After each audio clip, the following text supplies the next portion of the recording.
below their marginal cost, shouldn't this attract competitors to enter the market? And this is a very classical idea in economics, is that in the long run, if people can enter the market freely, firms shouldn't earn any profits, because any profits would attract competitors to enter the market. The idea is that only the short-term advantages, only if prices are only rising for a short term and therefore people don't have time to get into the market, someone will be able to earn a profit. In the long term, they won't be able to. So an example of this was the California gold rush, right? So the first people who found gold in California and a couple people who were like living near California made a bunch of money. But quickly, everybody rushed into the state, and most of the people who came, even a year in, didn't do any better than they would have done staying on the East Coast, right? Because it was very easy to come to California, and they eroded all the profits. Another example of that is, Groupon got into the market for doing their thing early, but a ton of people copied them almost immediately, right?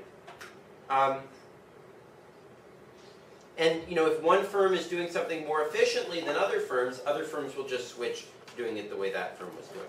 So think about Apple. All the smartphones before Apple were these stinky BlackBerry type things, right? And then Apple brought in this touchscreen technology, and within a year, like 95% of all smartphones were using touchscreen technology, right? And on the other hand, anytime a firm is making a loss, anytime it's not doing a very good job, it should exit the market. Now, there was an article in The Onion that I really enjoyed, which said that a fundamental challenge to this classical economic theory was the continued existence of edible arrangements. I don't know if anyone has ever had the joy of receiving an edible arrangement, but they're about the most pointless thing on earth, because the fruit, do people know what this is actually? They're like these flowers made out of fruit. And the fruit is of terrible quality, right? Because it has to be carved up to make this crappy arrangement. It doesn't look like, it's like the stupidest thing ever, right? So the idea was, it did an interview with a whole bunch of economists saying that it was a fundamental challenge to the notion that a firm that's underperforming has to exit the market, that edible arrangements continues to exist.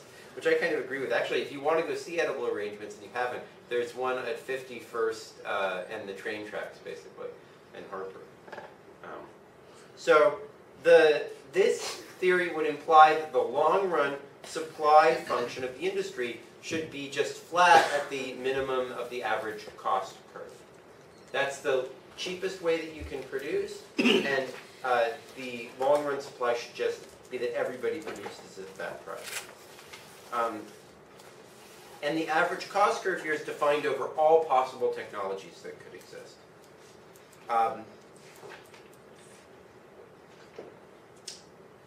Okay, so, and Chan Yoon?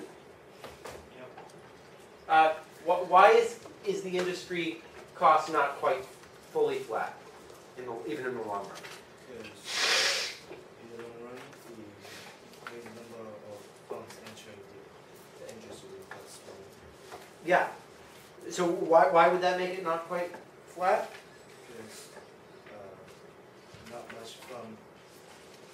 Being that there's not much fun to enter the industry, will mean that they will not effectively lower the price down.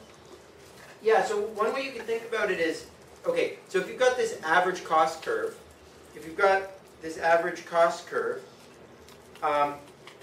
that as we usually draw it looks maybe like that, right? The minimum point is here. But if there's a small number of firms, if one more firm enters, it would bring you all the way to this point here. So if you get a little bit above to here, it's not like you would do better by going all the way over to here, right? Because then you would be below the optimal point. So the industry will sort of seesaw. It'll get up to that point, and then it'll jump back down to this point, and then go down here.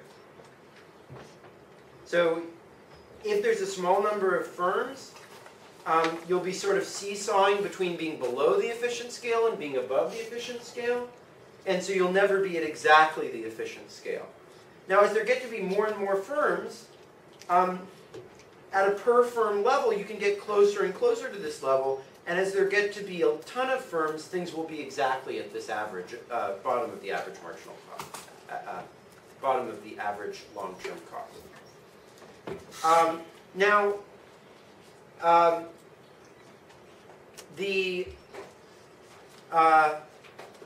as the number of firms gets larger, we get very close to this, and this shows you a picture of this. So when there's only a small number of firms, you have to get quite large before the next firm can enter the industry. But as there get to be more, it gets flatter and flatter because each firm is only producing a small part of the total industry quantity. And so in order to grow to the point where the next firm can enter, they don't need to go that far above the minimum of the average cost curve. However, if there's a small number of firms, and so this is a major problem, then the price-taking assumption that is the basis of all this is not very realistic. So this problem, which is sometimes called the integer problem, is mostly going to be a problem if we have an oligopoly or a monopoly. It's not going to be a big problem in the case when firms are competitive. So this is the picture from very end. As we start to get more and more firms, it gets flatter and flatter, and we get closer and closer to this long run, approximate long run supply curve under free entry. Okay. Now, the process of competition can be inhibited by barriers to entry. And these can either be good barriers to entry, or they can be bad barriers to entry. Some of the bad barriers to entry are often government intervention or private violence. And Alexandra, could you give me some examples of these types of barriers to entry? Just like resources, like. Well, these are things coming from government intervention or from private violence.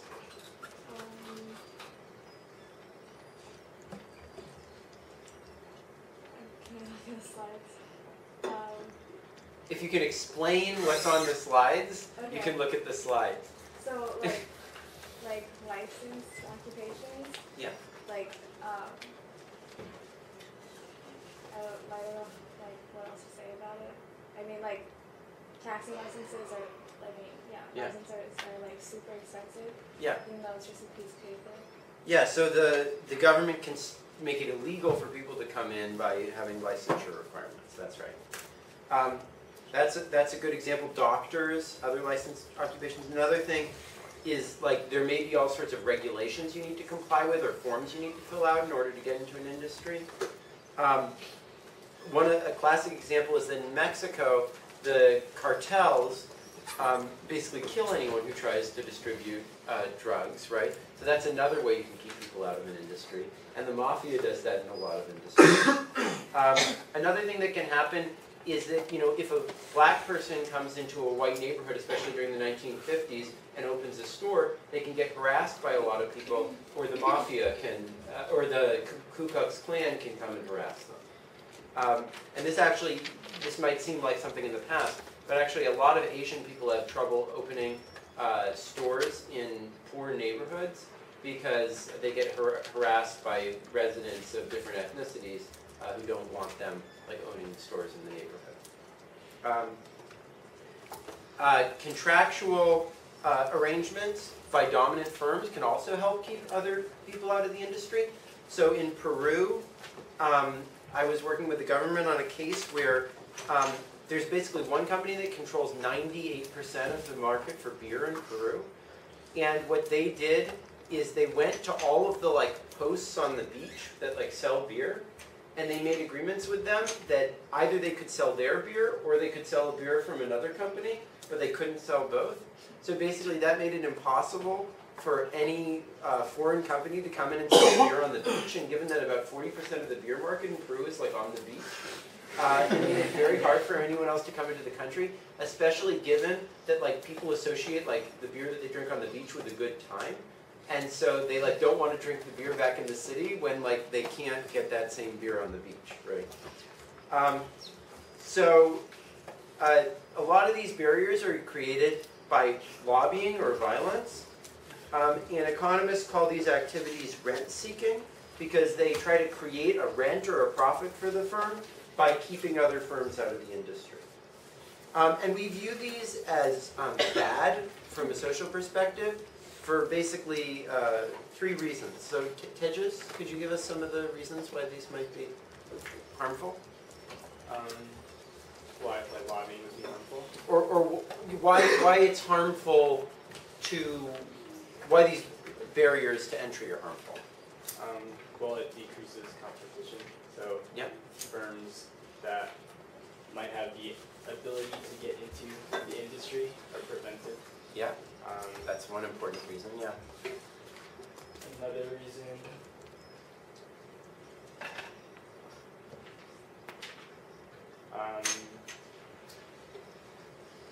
That's good enough, that's good enough, that's cool. it's just like why it's bad to secret, as they're asking. Yeah, Primarily I would think competition, but then yeah, no. So that's a good reason, but another reason is that the money spent lobbying and like the people killed in the violence are like social waste, right? So if you have the possibility of doing this, then people are going to spend money trying to get it, and that's going to be a waste of money, right? And another reason is that the groups that end up getting, rent this way are not necessarily the people you want to redistribute resources to necessarily. They might just be very wealthy people or people who are just unscrupulous, and you wouldn't want them to be getting money and to be taken away from other people.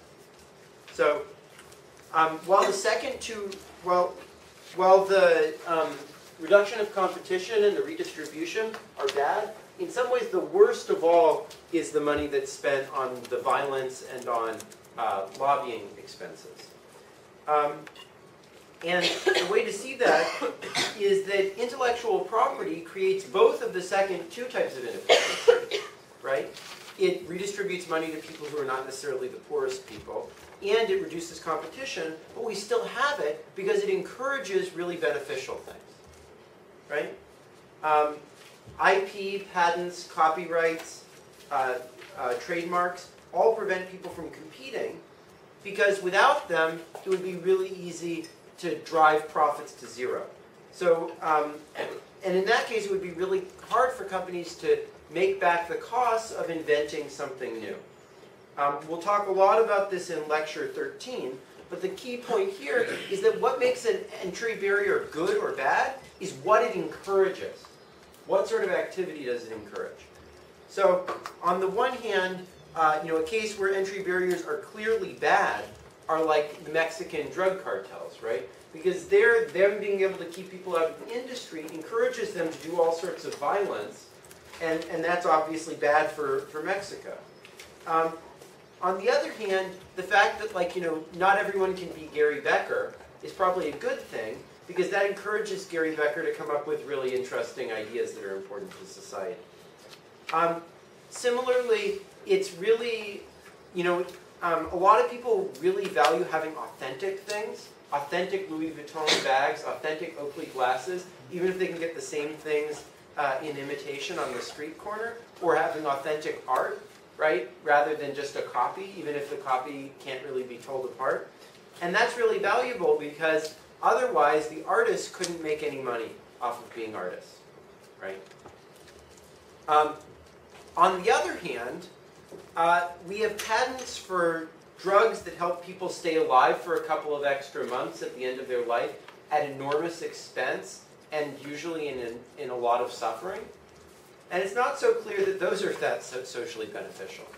So they do benefit people as they keep them alive a little bit longer, but they're enormously expensive and they're basically bankrupting the country. And it's not clear they improve people's lives very much because they basically are at the very end of life where people are suffering a lot, and it just prolongs that suffering. So a proposal that I've made, maybe partly in jest but partly not, is that the government should come out and say, look, people have a right to earn profits on stuff like Viagra or on stuff that helps people early on in life. But if you're at the end of your life and